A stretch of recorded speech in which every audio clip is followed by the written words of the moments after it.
Assalamualaikum warahmatullahi wabarakatuh. Nama saya Aditya Hermawan. Kami dari kelompok satu ingin mempresentasikan tentang keragaman dalam organisasi. Dalam organisasi, keragaman adalah suatu hal yang lumrah ditemui. Keragaman yang dapat dilihat dengan mudah seperti jenis kelamin, usia, kulit, dan juga agama. Agar keragaman dalam organisasi dapat memberikan dampak yang positif, maka diperlukan adanya pengelolaan yang baik melalui manajemen keragaman. Robbins and Judge di tahun 2015 menjelaskan, keragaman adalah bentuk perbedaan individu yang dipengaruhi oleh karakteristik biografis maupun karakteristik pribadi. Karakteristik biografis ini adalah perbedaan yang mudah dinilai secara langsung seperti umur, jenis kelamin, ras, etnis, disabilitas, masa kerja, gender. Sedangkan karakteristik kepribadian adalah karakteristik perbedaan nilai-nilai kepribadian seseorang untuk menentukan kesamaan jika seseorang semakin mengenal orang lain. Masuk kepada tingkat-tingkat keberagaman.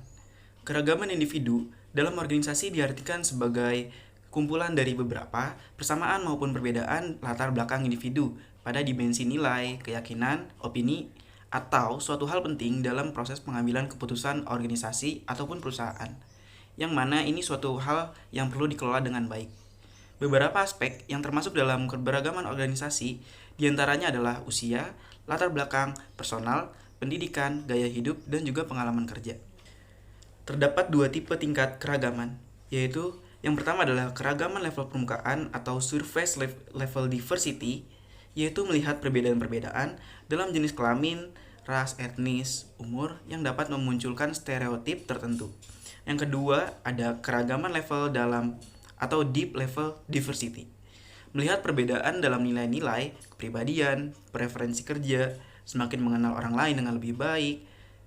Kesamaan level permukaan antar individu belum tentu menunjukkan interaksi positif, karena cukup banyak memiliki perbedaan keragaman level dalam.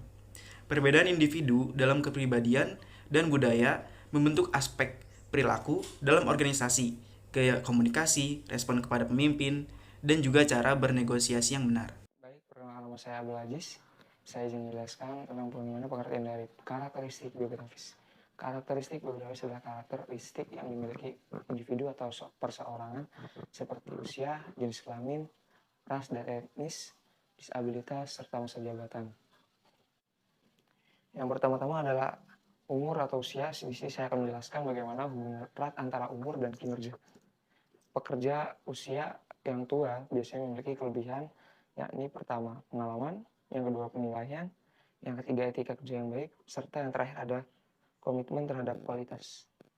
Tidak hanya kelebihan, umur atau usia memiliki kekurangan seperti kekurangan fleksibel karena di usia tua itu tidak mudah mendapatkan pekerjaan yang cocok dengan usia kita karena di qualification atau job description ada batas minimal atau maksimal umur para pekerja yang dibutuhkan. Kemudian yang kedua adalah sulit menerima teknologi baru karena di usia kita semakin tua, semakin diiringi dengan perkembangan zaman yang teknologi yang semakin canggih, kita akan mengalami kegagapan teknologi, apalagi kita di usia tua itu sudah mengalami penurunan yang namanya dengan penurunan kesehatan, terus daya ingat, serta lainnya. Terus yang terakhir yaitu adanya banyaknya perubahan atau peraturan yang diberlakukan oleh perusahaan atau organisasi tersebut. Kemudian efek terhadap perputaran kerja, absensi dengan produktivitas dan kepuasan. Para pekerja usia tua itu memiliki perputaran kerja yang semakin kecil perputaran kerjanya. Mengapa saya bilang seperti ini? Dikarenakan yang pertama, alternatif pekerjaan paling sedikit itu umurnya maksimal 50 tahun. Yang kedua ada keahlian spesifik, yaitu kurang memiliki field di sana misalnya. Terus yang ketiga ada masa kerja yang panjang, maka yang dihasilkan, upah yang dihasilkan yaitu semakin tinggi.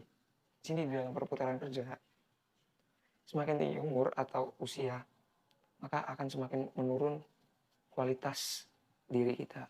Yang kedua adalah absensi, yaitu absensi yang dimaksud di sini adalah masalah psikologis atau kesehatan lebih baik. Misalnya para pekerja yang usia tua itu memiliki anak dan anaknya sakit, terus atau diri sendirinya yang sakit, Sehingga semakin kita tua, semakin menurunnya kualitas atau daya tahan tubuh kita itu semakin berkurang.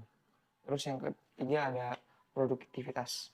Produktivitas di sini adalah tidak ada kaitan dengan umur, tentang bagaimana produktivitas. Karena tergantung pada jenis pekerjaannya.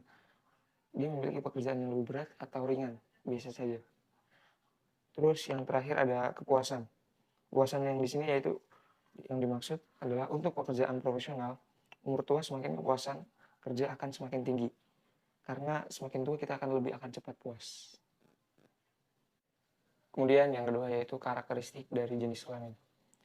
Di sini menurut saya bahwa tidak ada perbedaan antara kinerja antara laki-laki dengan perempuan.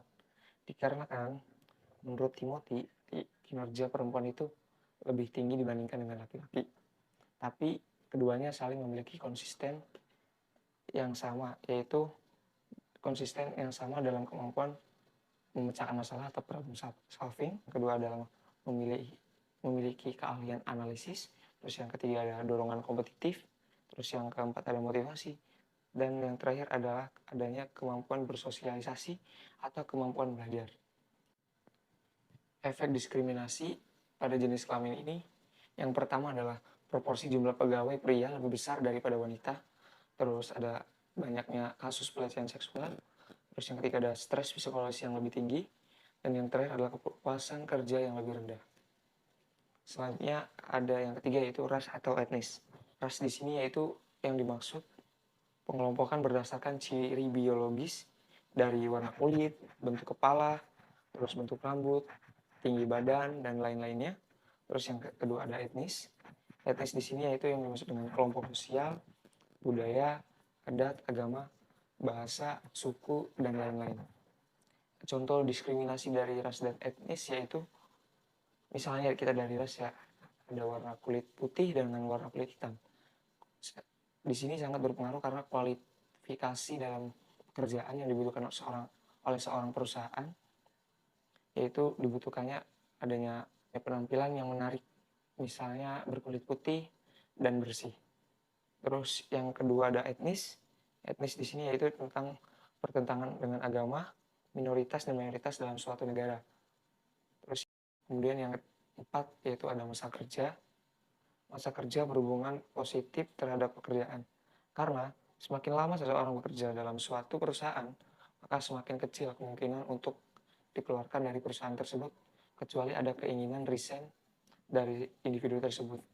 Misalnya karena upah gaji yang kecil atau ingin mencari pekerjaan atau jenjang karir yang lebih tinggi. Terus yang kelima ada agama. Agama di sini yaitu kepercayaan yang beragam. Karena di Indonesia terdapat 5 macam agama yang berbeda, yakni yang pertama ada agama Islam, kedua ada agama Hindu, yang ketiga ada Buddha, ada Kristen. Kristen di sini ada 2 yaitu Kristen Katolik, Kristen Protestan, dan bahkan agama lainnya yang ikut serta di dalam Indonesia karena Indonesia yang penuh dengan keberagaman. Terus yang keenam yaitu ada orientasi seksual dan identitas gender. Di sini maksudnya adalah orientasi seksual adalah ketertarikan seksual, terus seperti adanya romantis atau emosional kepada lawan jenis dan sesama jenis. Identitas gender di sini adalah salah satu ruang lingkup seksualitas di mana seseorang merasa dirinya laki-laki, perempuan, ataupun transgender. Terus yang ke-7 ada identitas budaya. Identitas budaya yang dimaksud di sini adalah suatu karakter khusus yang melekat dalam suatu kebudayaan yang berbeda antara budaya satu dengan budaya lainnya. Kemudian yang terakhir yaitu ada disabilitas. Disabilitas ini banyak berpandangan bahwa terjadinya kecacatan pada tenaga kerja, tapi yang dimaksud di sini yaitu keberagaman disabilitas, yakni ada disabilitas mental yang berfungsi atau dapat meningkatkannya absensi suatu tenaga kerja pada perusahaan. Terus yang kedua ada disabilitas memiliki kualitas kepribadian yang superior. Yang dimaksud superior di sini yaitu seperti kemandirian. Misalnya cacat dari lahir akan memacu diri sendiri untuk lebih tinggi dan kepribadian yang sudah terbiasa karena lebih banyak bertarung dan menekan diri sendiri untuk lebih dari yang lain. Intinya tenaga kerja tersebut itu ingin tampil beda dari yang lain dan ingin menunjukkan kepribadian yang lebih baik yang tidak dimiliki oleh orang lain. Baik, selanjutnya ada kemampuan. Kemampuan di sini adalah kapasitas seorang individu saat ini untuk melakukan berbagai tugas dalam suatu pekerjaan. Di dalam keberagaman organisasi ada dua kemampuan, yaitu kemampuan intelektual dan yang kedua ada kemampuan fisik. Kemampuan intelektual di sini yaitu kemampuan yang dibutuhkan untuk melakukan aktivitas mental berpikir, penalaran, dan memecahkan masalah. Faktor umum kecerdasan adalah faktor kemampuan mental general atau kemampuan umum. Faktor kemampuan mental general atau umum adalah faktor kecerdasan secara keseluruhan yang dihasilkan korelasi positif antara dimensi kemampuan intelektual yang spesifik. Terus yang kedua ada kemampuan fisik. Kemampuan fisik di sini yaitu kapasitas untuk melakukan tugas yang menuntut stamina, ketangkasan, kekuatan, dan karakteristik yang sama. Di dalam kemampuan fisik, terdapat kemampuan fisik dasar yang terbagi menjadi 3 macam. Yang pertama ada kemampuan kekuatan, yang kedua faktor fleksibilitas, yang ketiga adalah faktor lainnya. Yang pertama dari faktor kekuatan. Dalam faktor kekuatan ada kekuatan dinamis yang memiliki pengertian kemampuan untuk menggunakan dorongan otot berulang-ulang atau terus-menerus sepanjang waktu. Terus ada kekuatan otot, kemampuan untuk menggunakan otot dengan menggunakan otot tubuh, khususnya bagian abdominal. Terus yang ketiga ada kemampuan statis. Kemampuan statis di sini yaitu kemampuan untuk menggunakan kekuatan atas objek eksternal. Terus yang terakhir ada kekuatan eksplosif, yaitu kemampuan untuk menghabiskan maksimum energi dalam satu atau serangkaian tindakan eksplosif. Terus yang kedua ada faktor fleksibilitas. Yang pertama ada faktor fleksibilitas memanjang, yakni kemampuan untuk menghabiskan maksimum energi dalam satu atau serangkaian tindakan eksplosif. Terus yang kedua ada fleksibilitas dinamis. Terus yaitu ada fleksibilitas dinamis, yaitu kemampuan untuk membuat pergerakan secara cepat dan berulang-ulang. Terus yang terakhir ada faktor lainnya. Yang pertama ada koordinasi tubuh. Kemampuan ini yaitu untuk mengkoordinasikan tindakan stimulan dari bagian-bagian tubuh yang berbeda. Terus yang kedua ada keseimbangan, yaitu kemampuan untuk mempertahankan keseimbangan meskipun ada dorongan yang mengganggu keseimbangan. Terus yang terakhir ada stamina. Stamina di sini yaitu memiliki kemampuan untuk melanjutkan usaha maksimum yang membutuhkan jangka panjang atau usaha yang sangat panjang. Kemudian yang terakhir yaitu ada program keragaman yang efektif, yaitu organisasi yang memanfaatkan keragaman untuk mencapai kinerja yang produktivitas sehingga mencapai target ataupun melebihi target yang diinginkan. Seharusnya perusahaan memiliki 3 komponen nyata untuk mendorong program tenaga kerja yang efektif, yaitu yang pertama perlakuan adil tanpa memandang karakteristik demografinya. Terus yang kedua ada tenaga kerja yang beragam akan lebih baik untuk melayani pasar yang beragam juga. Terus yang terakhir ada mengakui bahwa keragaman menjadi motivasi untuk meningkatkan kinerja setiap para pekerja. Kemudian yang terakhir ada implikasi untuk para manajer. Yang pertama ada memahami kebijakan anti diskriminasi organisasi Anda secara mendalam dan mendiskusikannya dengan para pekerja atau karyawan lainnya. Terus yang kedua ada menilai dan menantang kepercayaan stereotip Anda untuk meningkatkan objektivitas. Terus yang ketiga ada melihat secara luas karakteristik biografinya dan mempertimbangkan kemampuan individu sebelum membuat keputusan manajemen. Kemudian yang keempat ada mengevaluasi penuh akomodasi apa yang dibutuhkan pekerja, penyandang cacat, dan kemudian menemukan pekerja yang sesuai dengan kemampuannya. Dan yang terakhir ada mencari untuk memahami dan menghormati karakteristik biografis yang unik dari para pekerja, yaitu sebuah pendekatan yang adil tapi individualistis yang menemukan kinerja yang baik. Baik, mungkin cukup sekian penjelasan materi dari kelompok 1. Kurang lebihnya mohon maaf. Wassalamualaikum warahmatullahi wabarakatuh.